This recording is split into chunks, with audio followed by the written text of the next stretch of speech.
I'm Karen, age 27, and my husband Stephen is also 27. We tied the knot just last year, both juggling full-time jobs.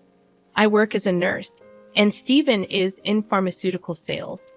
Our paths had crossed before, but it was at a coworker's happy hour event that we truly connected. Being a fan of good drinks, the after-work cocktails that evening were especially delightful. Though we had encountered each other previously, that night marked the first time we engaged in meaningful conversation. Our drink preferences aligned, and we hit it off effortlessly. Each encounter thereafter was enjoyable and easy, quickly leading us into a dating relationship. On my birthday, Stephen opened up about his feelings, and we officially became a couple. Our favorite dates revolve around discovering hidden gems that offer excellent drinks. I'm partial to wine, while Stephen leans towards sake. Our differing tastes add a fun dynamic, allowing us to share and learn new things from one another. As our relationship progressed, thoughts of marriage started to occupy my mind. It was during this time that I delved into Stephen's background. His parents had divorced when he was young, and he never knew his father, being raised by his single mom with whom he shares a close bond. Stephen has never moved out of his family home. Initially, I questioned whether this was a flaw or a testament to his strong family values. Love often clouds judgment, and at that point, I viewed it as a positive trait. Stephen is not only kind but incredibly handsome, and I struggled to find any flaws. Feeling fortunate to be married to the seemingly perfect man, I was unaware of the daunting married life that awaited me. Before our wedding, I frequently shared meals with my mother-in-law, who always spoke highly of me to Stephen, saying, "Karen is like a daughter to me. Don't let her get away, marry her soon." Hearing those words always brought me joy, and I eagerly anticipated officially becoming part of the family. Steve, who had a knack for connecting with people, also had an excellent reputation with my parents. The wedding went off without a hitch, reflecting our shared preference for avoiding the limelight. Post-wedding, Stephen made the significant move out of his family home for the first time. However, out of concern for his mom, we opted for an apartment just a 10-minute walk from his family residence. In hindsight, that choice proved to be a mistake, but regrets come too late. The dynamic with my mother-in-law shifted drastically after the wedding. Once treating me like a daughter, she transformed into someone who seemed to view me as a mortal enemy. Visiting our home daily. With care, I approached Stephen, expressing, "I appreciate your mom's visits, but it's challenging for me to relax. Could you ask her to come less frequently on workdays?" Stephen's response was unexpected, as he asserted, "Why? We're family now. Mom gets lonely, she loves to talk, and she hates being alone. I wish she would be more understanding.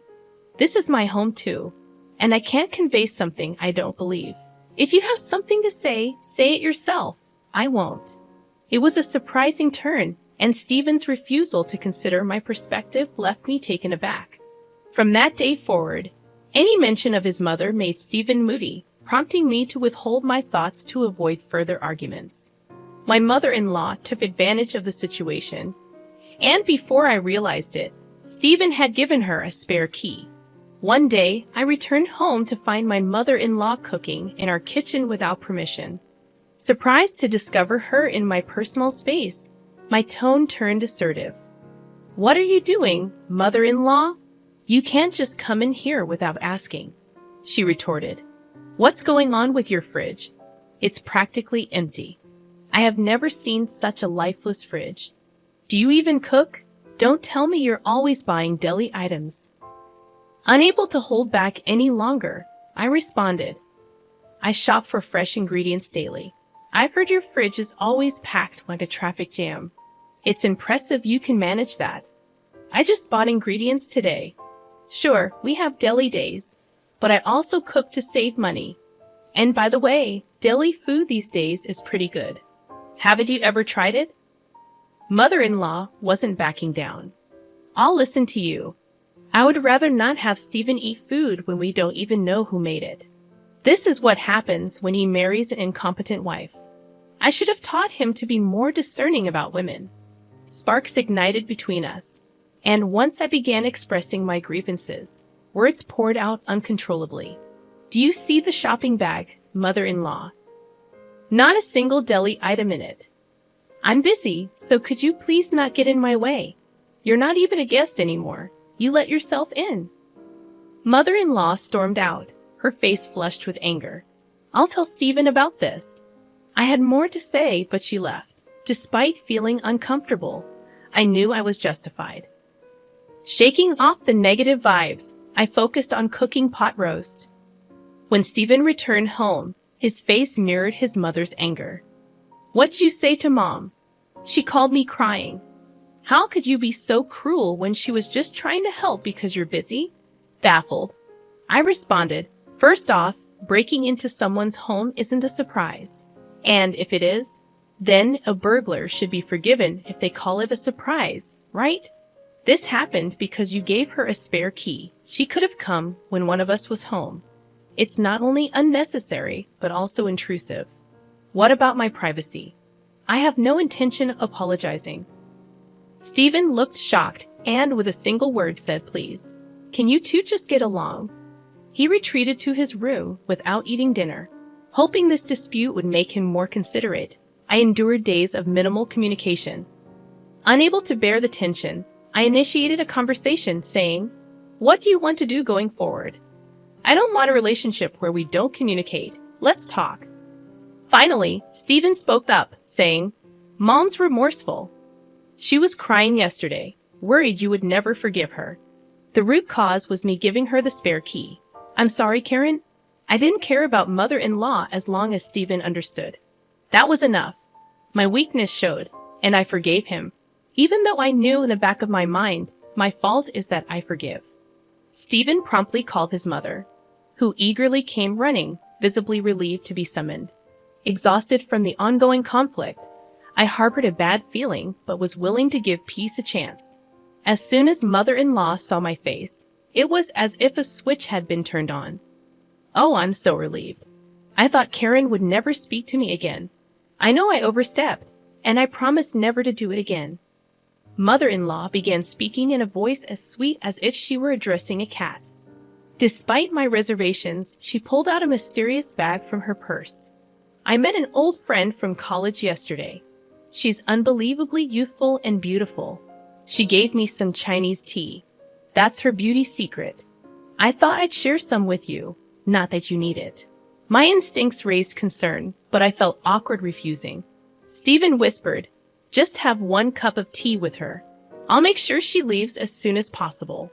Wanting her gone, I reluctantly agreed to the tea. I've always enjoyed Chinese tea, and it's popular at my workplace too. Mother-in-law quickly poured hot water into the tea pack. This tea is supposed to be good for your skin and boost female hormones. You guys are thinking about having kids soon, right? If you like it, I'll tell my friend to get some for you, she said, placing the cup in front of me. The aroma was a bit unusual, but I took a sip anyway. It tasted strange, but I dismissed it, thinking it was just a new flavor. However, my bad feeling came true. I woke up in the middle of the night with stomach pain, feeling half faint. By the time I felt better, it was already morning. There was no doubt about it. The only thing I had consumed that Stephen hadn't was the suspicious Chinese tea. I told Stephen about it, but he didn't take me seriously. Karen, that's a terrible accusation. Mom brought the tea to make amends. You're making it sound like she poisoned you. Don't you feel ashamed? It's probably just an upset stomach. Mom would never do something like that. Stephen wouldn't believe that I was being malicious, but without evidence, I couldn't press the issue. Still, I have been wary of anything from mother-in-law since then. Just before Stephen's birthday, mother-in-law called, Karen, I'm cooking for Stephen's birthday. Say you can come or not, it's up to you. You're busy, right? Maybe you should take some time to refresh yourself. She was planning to celebrate Stephen's birthday without me. I hadn't dared to eat anything from her since that day, and homemade food was out of the question. But I was planning to spend Stephen's birthday together, so I felt upset. I thought we would spend his birthday together since we are newlyweds. I assume you have celebrated with him every year until now. So from now on, it's my turn." Before I could complete my sentence, she abruptly interrupted me. "Regardless, I insist on Stephen returning home. Karen, your presence is optional. We can defer the celebration of your birthday to next month, all right?" I left the decision in Steph's hands. That nickname of hers, Steph responded, "Did you catch that? You have the freedom to do whatever you please on that day." Without hesitation, he favored his mother-in-law over me, and my patience was wearing thin. On Stephen's birthday, his enthusiasm was contagious, but it left me feeling queasy. My affection for him began to dwindle. He relished celebrating exclusively with his mom, transforming into more of a mama's boy. Their dining outings became more frequent. I'm occupied with work and can't dwell on this all the time. A month flew by, and it was my birthday. Traditionally, we celebrated at our favorite restaurant. I assumed this year would follow suit, but Stephen surprised me. "Mom wants to join in the celebration. She'd be happiest if the two of you could get along." I was taken aback, frozen in shock. Stephen, still exuberant, remained oblivious. I expressed, "I wanted to celebrate with just you, Stephen. We spent your birthday together, so let's do the same for mine." Stephen, for some inexplicable reason, interpreted it as politeness. No need to hold back. Mom offered, so it's fine. He just couldn't grasp it. With no other option, I had to be resolute. "No offense to mother-in-law, but I want to spend my birthday exclusively with you. I'd like to go to our special restaurant." Suddenly, Stephen erupted in anger. "Don't reject Mom's kindness. You're heartless. Haven't you realized she didn't invite you to my birthday? Just comply with my wishes. It's already a hassle." I was done arguing. And then came my birthday. Instead of the anticipated restaurant outing, we were at home, with mother-in-law in tow. Neither of them seemed attuned to my subdued mood. My frustration escalated as I observed them enjoying themselves in the kitchen. Then the lights dimmed, and the cake made its entrance.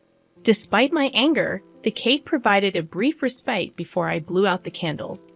Mother-in-law excitedly announced a special gift for my birthday celebration. I splurged on a $5,000 bottle of wine. "Let's uncork it right away." The packaging appeared worn, and the cork crumbled at the touch. "Is this what they call vintage?" she pondered aloud, pouring a generous amount into my glass. Even in the subdued lighting, it was evident that the wine had an unsettling cloudiness. Recollections of the Chinese tea mishap flooded my mind as I cautiously took a small sip. "What is this?" I immediately spat it out, prompting me to turn on the lights. In the kitchen sink, I inverted the bottle of mother-in-law's supposedly extravagant $5,000 wine, watching as it flowed down the drain. Stephen swiftly seized the bottle from my hands, scolding me, "You're being awful. Apologize to Mom."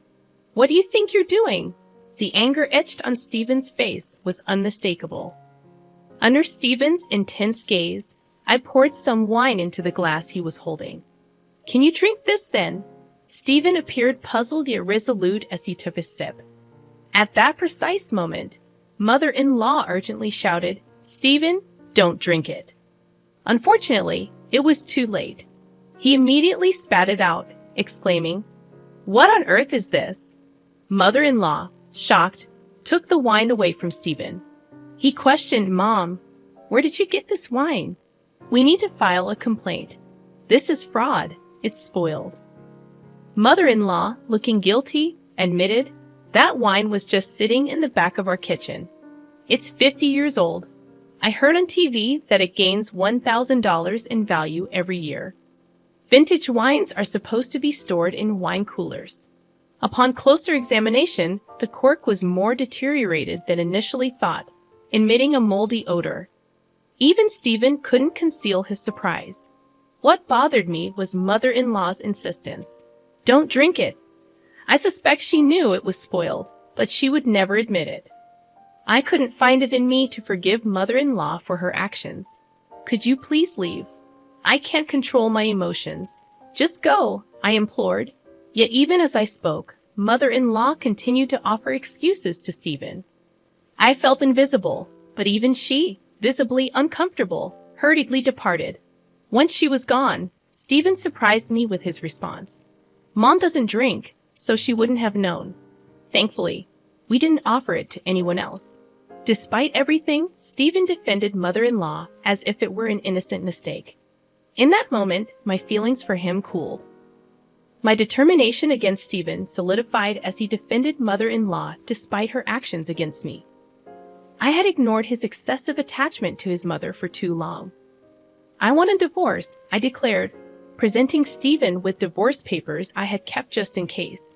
He was rendered speechless, questioning my decision. Ask yourself, do you comprehend how much I've endured? I've reached my breaking point. Then, to compound matters, he offered a profound apology without prompting, stating, I won't repeat it. You've won. He proceeded to confess to multiple affairs, revealing 4 different women. Though I had harbored suspicions of infidelity, learning the truth left me shocked. There was no longer any doubt. I was determined to divorce him. Engaging a private investigator seemed unnecessary. Evidence of his affairs was abundant. During our conversation, he foolishly remarked, You'll regret divorcing someone as great as me. Stephen's words only fueled my disgust at myself for ever loving him. Multiple affairs and his attachment to his mother provided ample grounds for divorce. To streamline the process, I resolved to hire a lawyer, regardless of the cost. Initially resistant to the divorce, Stephen eventually relented, likely recognizing the gravity of his mistakes. He returned to his doting mother, and later it surfaced that his affair was with a co-worker, leading to his demotion. Unable to distance himself from his mother, Stephen ultimately resigned from his job. Despite his ongoing job hunt, word of his workplace indiscretions had spread rapidly, hindering his prospects in the same field. Persistently tethered to his mother, he settled for part-time work. Given his arrogant and unreliable demeanor, it seems unlikely that he will maintain the job for an extended period. While I rely on his steady employment to receive alimony, the payments are currently consistent, so I'll count that as a win. I discovered that mother-in-law, who had presented herself as superior, was in fact a hoarder. Stephen's family home turned out to be a literal dump, explaining their reluctance to have me over. As the stench became a bother to neighbors, police intervention became necessary. The mere thought of consuming wine from that house still turns my stomach. Let Stephen live in his squalid environment and work his sporadic part-time jobs with his beloved mother-in-law for all I care. Though I've returned to my previous life, I find happiness in the absence of torment. No longer will Stephen disrupt my workplace, providing a welcome relief. In hindsight, Stephen possessed good looks but little else. The fact that he complies with alimony payments is a silver lining, I suppose. The breakup taught me a valuable lesson. Love is, indeed, blind. This time, I'm putting romance on hold to focus on my career. I've learned my lesson and am determined to prioritize my professional pursuits.